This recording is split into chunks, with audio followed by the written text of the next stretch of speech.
రాజ్ తరుణ్ మాజీ ప్రియురాలు లావణ్య హల్చల్ చేసింది. మద్యం మత్తులో కారుతోటి బైక్ను ఢీకొట్టింది లావణ్య. పరారయ్యేందుకు లావణ్య ప్రయత్నించింది. మరో యువకుడు కూడా ఆమెతో పాటు ఉన్నట్టుగా తెలుస్తోంది. లావణ్యను పోలీసులకు అప్పగించారు గ్రామస్తులు. పోలీసులతో కూడా లావణ్య వాగ్వాదానికి దిగింది. సంగారెడ్డి జిల్లా మల్లేపల్లి దగ్గర ఈ ఘటన చోటు చేసుకుంది.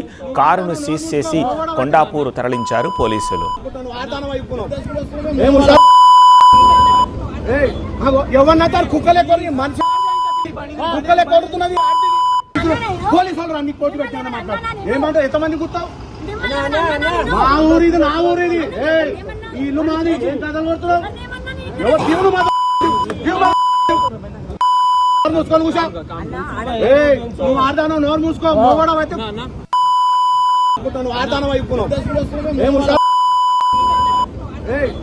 ఎవరన్నా కుక్కలే కొరి మనిషి కుక్కలే కొడుతున్నది. పోలీసు వాళ్ళు అన్ని కోర్టు పెట్టినా మాట్లాడు ఏమంటారు? ఎంతమంది గుర్తావు? మా ఊరు ఇది, నా ఊరు ఇది, ఈ ఇల్లు మాది.